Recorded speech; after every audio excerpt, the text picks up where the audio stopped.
tayo ngayon ng fried rice. Ayan, nagbatik ako ng 3 itlog.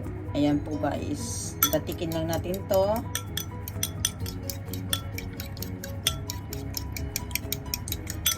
Ayan, Philippine style. Hindi ko na kailangan yung mga magarbong mga gamit para madali siyang tawag ito, mabatik. And lagyan lang po natin siya ng paminta. Ito guys ang ingredients niya para magkalasa ang ating itlog. And kaunting asin lang ha. Hindi na ako nagbibitsin. Ayan guys. At lagyan ng kaunting magic syrup. Hindi mawawala sa akin yung magic syrup kasi guys. Ayan.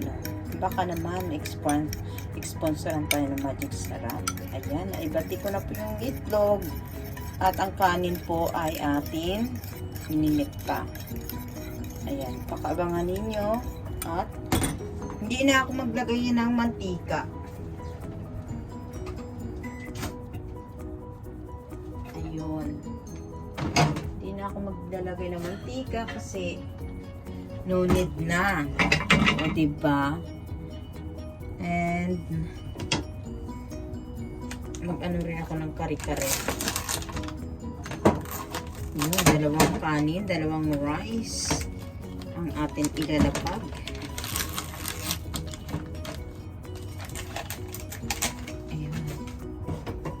Ayan guys, ilagay natin to ang ating chinin.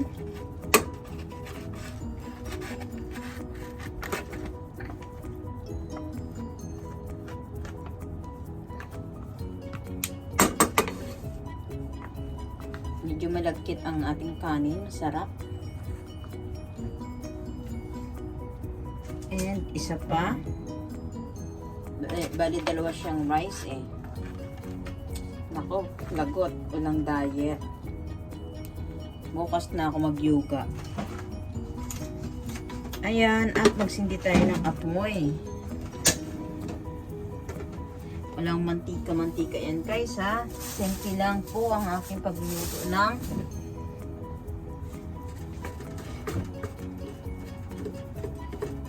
kanina nagluto ako guys ng curry brown rice. Ito na guys, tinakpan ko. Hindi ko siya nakuna ng video. Ayan. Tinakpan ko na siya.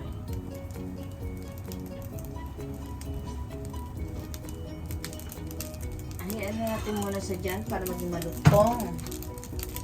At ito naman ang ating minodo. Ininit ko na lang ang ating minodo. Ulam for today. Ito pong ating minudo guys. Mamaya ipapakita ko rin po kung ako sa video. Gusto ko malutong. Wala siyang mantika. Kasi ang itlog lang dyan na magdadala mamaya. Yan na natin siyang ganyan. Tapos balik ta rin. Gusto ko rin tikman yung kare-kare. Ilabas ko nga muna yung kare-kare.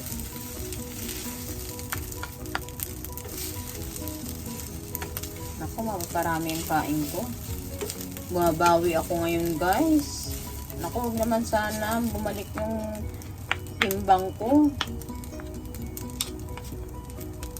Ayan. I think pwede na siyang lagyan ng binati natin na itlog. Okay guys. Ayan lang oh.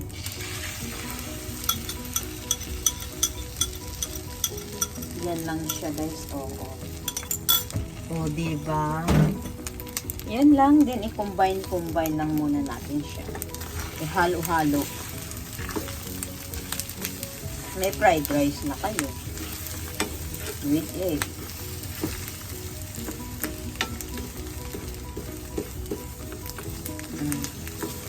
Halo-halo lang natin. Saka mamaya matutuste din yan. Simple lang pagluluto ko ng walang edit na to, diretso na siya. Ayan. Kaya dyan, maglalagay siguro tayo ng mga dahon-dahon. Nasaan na ba yung mga dahon-dahon ko? Oh my God.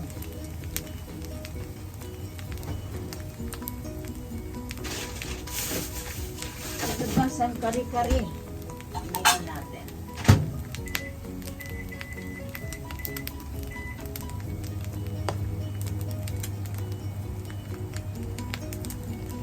Naubusan ako ng ano.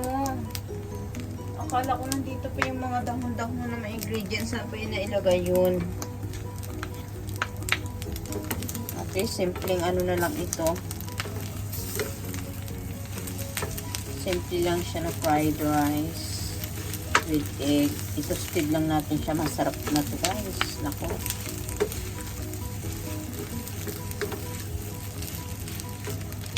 Diba? Diskarte lang yan guys sa pagluluto.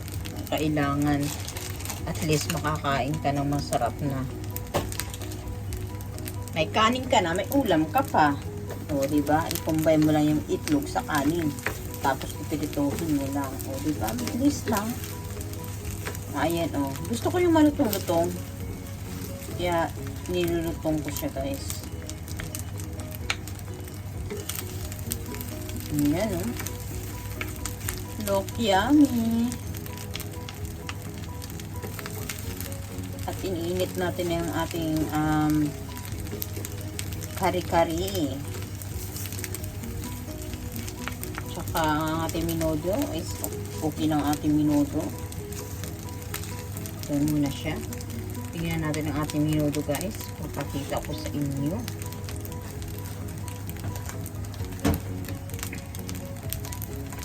Niluto ko to guys. Kaso lang hindi ko na pinakita. Dararan! This minodo ko. Malaki lang slice ng hotdog. Ayan.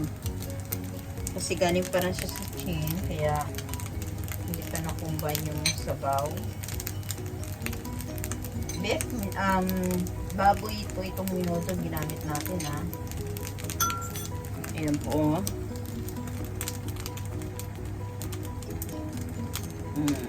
Ano sa inyo?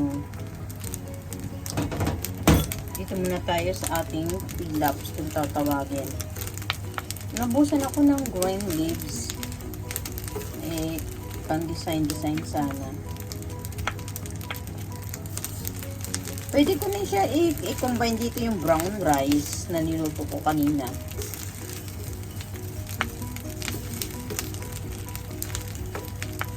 Para may hinimak. Try ko nga. Niluto ko siya guys kanina ito. Hindi ko na ipinakita. Tapos naisipan kong ay i-upload ko pala. Ito guys oh. Lagyan natin siya kaunti. Dinisign ko na kasi ito eh. Ayoko masira yung design niya. Ganun ako pag na magluto. Ayoko yung ko nga muna siya ng tissue.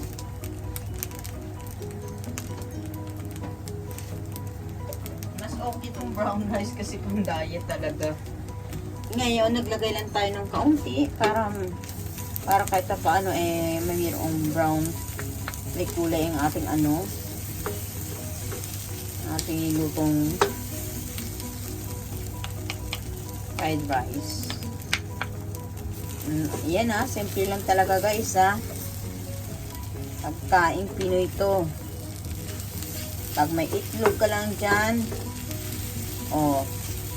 hindi ka na gumamit ng mantika, may kanin ka dyan, kunin mo yung kanin mo pag wala kang ulam, gawan mo ng paraan, may itlog ka, tapos i-combine mo lang dyan sa kanin, prituhin, ayan, fried rice ng labas niyan. O, diba? Gusto ko kasi yung hindi na siya dumidikit-dikit, yung talagang umaano na siya, yung sarap na yung niya. Pabayaan muna natin siya dyan. Yung malutong-lutong siya guys. Yan yung gusto ko. Hayaan muna natin siya dyan. At balikan natin.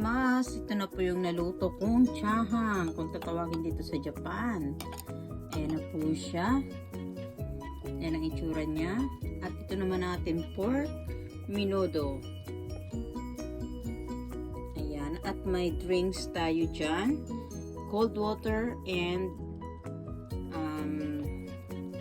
red wine. Mamili ka lang naman dyan, cold water or red wine.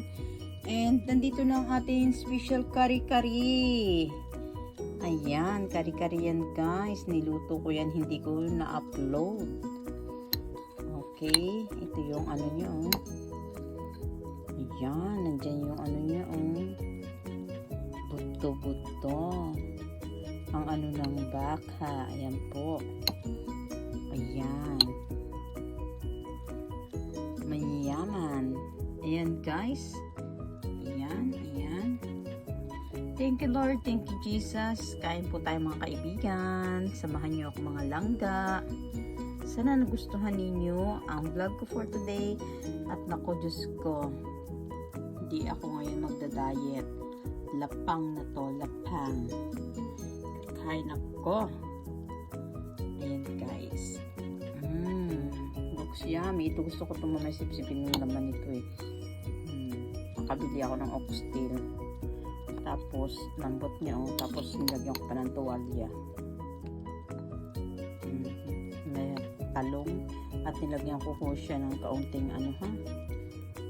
Yung ano natin. Space ring. Ayan. Okay, dasal muna tayo bago kumain mga langga. Lord, thank you Jesus. Maraming salamat po sa biyayang ibinigay nyo ngayon sa aking lamisa. Maraming salamat po. Bendisyonan nyo po itong grasyang ito. Bigyan nyo po ako ng kalusugan, good health, ilayan naman sa anumang sakit at anumang disgrasya, Lord God. At maraming salamat Panginoon na nandito sa aking harapan ngayon. Ang mga pagkain na ito ay bigyan nyo po ito ng resistensya sa aking katawan, Lord God. Vitamins, Panginoon. At bindisyonan mo itong grasya na ito, Lord. At pinapasalamatan ko sa iyo na sa iyong papuri, Panginoon Diyos. Maraming salamat po sa pagkain ito. In the name of Jesus, in Jesus' name we pray. Amen. Kain na po tayo. Itadakimasu.